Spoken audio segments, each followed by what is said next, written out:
मुझे अपना वीडियो रोकना पड़ा था, इसके लिए वेरी वेरी सॉरी। तो आइए हम नेक्स्ट क्वेश्चन की तरफ बढ़ते हैं। दोन विधानें अनित्यानंतर दो निष्कर्ष हैं, यानी कि दो वाक्य दिए हुए हैं, सेंटेंस, और उसके निष्कर्ष भी दिए हुए हैं, और हमें जो है सो हमारा क्या है करेक्ट आंसर देखना है। ओके, सो हियर देखिए, नो मैन इज इंटेलिजेंट, यानी कि कोई भी मैन क्या है इंटेलिजेंट नहीं है। And all women are intelligent, और सारे वुमेन्स क्या है इंटेलिजेंट है। तो इसका जो निष्कर्ष हमारे पास दिया हुआ है, कंक्लूजन जो दिया हुआ है, no man is a women, यानी कि कोई भी आदमी क्या है वुमेन नहीं है, कोई भी मैन वुमेन है क्या नहीं है। तो ये क्या हो गया करेक्ट हो गया। And no woman is a man, और कोई वुमेन भी क्या है मैन नहीं है, तो ये दोनों भी क्या है करेक्ट है। इस वजह से हमारा जो आंसर है वो क्या है सी है, दोनों ही निष्कर्ष निघेल, यानी कि both first and second are follows. Next question की तरफ हम बढ़ते हैं। Which of the following are countries, which of the following are countries. तो देखिए इसके अंदर तो है कि नहीं कुछ सोल्यूशन नहीं है, सीधा सीधा हमें ये क्वेश्चंस क्या होते हैं याद रखने के लिए होते हैं। तो हम इसका आंसर डायरेक्ट देखते हैं। Both of this means the narrow and the cook land, ये दोनों ही क्या है कंट्रीज है, क्या है कंट्रीज है। तो second correct answer is both of this. Next हमारा जो क्वेश्चन है, verbal guidance is least effective in the learning of, यानी कि ज़बानी हिदायत सबसे कम मौसर है इसके सीखने में। जो मतलब हम बातचीत करते हैं, जो बोलते हैं, वो बहुत कम इफेक्टिव है, यानी कि कम असर होता है उसका। तो इसके लिए करेक्ट आंसर कौन सा है। तो देखिए हमारे पास ऑप्शंस है एप्टीट्यूड्स, स्किल्स, और क्या है हमारे पास आंसर एप्टीट्यूड है, एटीट्यूड है और स्किल्स है। तो देखिए वर्बल बोला उसने, क्या बोला है वर्बल गाइडेंस है, यानी कि सिर्फ बोलने से सीख जाना। तो आप ही बताइए क्या कोई स्किल हम सिर्फ बोलने से सीख जाते हैं? नो, इसलिए हमारा जो करेक्ट आंसर है वो क्या है स्किल है। ओके, उसके बाद हमारा नेक्स्ट क्वेश्चन है, which species of sea turtles is the most populous species, समंदरी कछुए की कौन सी नस्ल सबसे ज़्यादा आबादी वाली नस्ल है, यानी कि जो कछुए की नस्ल है वो सबसे ज़्यादा आबादी वाली नस्ल कौन सी है। तो यहाँ पे हमारा जो करेक्ट आंसर है वो है ओलाइव राइडली। क्या है ओलाइव राइडली, ये नस्ल सबसे ज़्यादा पाई जाती है समंदरों में। देखिए यहाँ पे आंसर भी दिया हुआ है आपको ओलाइव राइडली।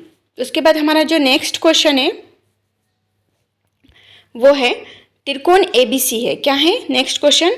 यहाँ पे देखिए त्रिकोण ABC है, ये है ABC, ठीक है ABC, ये त्रिकोण हमने बना दिया। आगे देखिए जिसे हम ट्राइंगल भी इंग्लिश में बोल सकते हैं। All sides are different in length is called, यानी कि ये जो तीनों साइड है ये है कि नहीं सेम नहीं है, इसकी लेंथ अलग होगी, इसकी अलग होगी और इसकी भी अलग होगी। तो ऐसे ट्राइंगल को हम क्या बोलेंगे, तो ऐसे ट्राइंगल को हम बोलेंगे विषमभुज, यानी विषमभुज या फिर स्केलिन या फिर मुख्तलिफुल अज़ला, यानी कि जिनके साइड्स डिफरेंट होते हैं, अलग अलग लेंथ के होते हैं, उसे हम बोल सकते हैं विषमभुज, स्केलिन या मुख्तलिफुल अज़ला। उसके बाद नेक्स्ट क्वेश्चन हम देख सकते हैं हमारे पास, निर्देश खालील शब्दांची इंग्रेजी शब्दकोश अनुसार मांडणी करा, ये arrange the following words according to the English dictionary, यानी इंग्लिश डिक्शनरी के हिसाब से हमें है कि नहीं इसका क्या है मांडणी करना है। तो इसका जो बेस्ट तरीका है वो है अल्फ़ाबेटिकल ऑर्डर, अल्फ़ाबेटिकल ऑर्डर, जिसमें हम देखेंगे फर्स्ट वर्ड सेम है क्या, देखिए सेफ S ठीक है। उसके बाद आप देखिए ए कट, उसके बाद देखिए वी तो है, लेकिन यू इसमें इन दोनों में सबसे पहले कौन आ रहा है, वी आ रहा है या यू आ रहा है।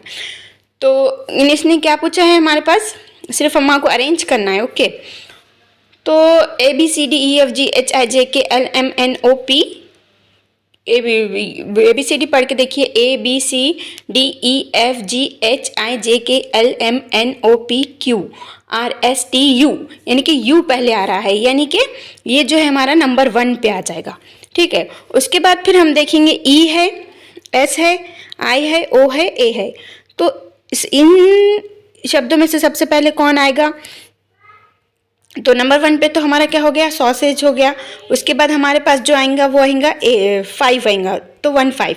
तो अब देखिए यहाँ पे आंसर ट्राई करिए, ये है हमारे पास 2। तो देखिए मैंने बोला था कि नंबर 1 पे कौन आएगा, 2 आएगा। ठीक है, तो यहाँ पे देखिए नंबर 1 पे 2 है, राइट। फिर मैंने बोला था सेकंड पे 5 आएगा, देखिए ये देखा था हमने 5 पे, ये यहाँ पे ए प्रेजेंट है इसलिए 5, तो 2 5 की सीरीज़ हमको देखनी थी। तो अब हम यहाँ पे जाकर देखेंगे, ये 2 5 की सीरीज़ है हमारी। ओके, तो ये हो गया हमारा करेक्ट आंसर। उसके बाद हम आइए EGOTY। तो ये हमको क्या करना है, सीरीज़ कंप्लीट करना है। तो पढ़िए अब ABCDE, ई के बाद क्या है FGHIJ, यानी कि ई से लेके जे तक आने के लिए कितना का डिफरेंस आ रहा, 1 2 3 4 का डिफरेंस आ रहा। ठीक है, सेम इसी तरह जी से ओ को जाने के लिए भी 4 का डिफरेंस आएगा, ओ से टी तक का भी 4 का डिफरेंस आएगा, टी से वाई तक का भी 4 का डिफरेंट आएगा। ठीक है, तो अब हम वाई के आगे पढ़ते हैं। वाई के आगे क्या आता है, वाई लिख लीजिए यहाँ पे, वाई के बाद जेड, जेड के बाद फिर से ABCD शुरू होती है, ए के बाद बी के बाद सी, उसके बाद आता डी। तो ये तो वाई हमारे पास दिया हुआ था, 4 का हमको डिफरेंस निकालना था, तो ये 4 का डिफरेंस हो गया और हमारा आंसर है D is the right answer. तो हमारे पास देखिए यहाँ पे राइट आंसर क्या है, डी है। राइट आंसर क्या है, डी है। उसके बाद नेक्स्ट क्वेश्चन हम देखते हैं A BAA। तो यहाँ पे सीधी सीधा से हमको क्या करना है, AB की सीरीज़ फॉलो करनी है। क्या करनी है, AB की सीरीज़ फॉलो करनी है। तो A के बाद आएगा B, फिर A के बाद आएगा B, फिर B, फिर B आएगा, फिर A आएगा। तो देखिए AB की सीरीज़ फॉलो करते हुए हमारे पास मैंने बताया था आपको, यहाँ B आएगा, यहाँ B आएगा, यहाँ B आएगा और यहाँ A। तो हमारे पास वर्ड्स देखना है हमें। सबसे पहले क्या है, सिर्फ 2 वर्ड्स दिए हुए AB, मतलब ये सीरीज़ है AB की, तो AB के लिहाज से BB को ऐड करते हुए जाना है। इस वजह से हमारा जो करेक्ट आंसर है वो कौन सा है, BA।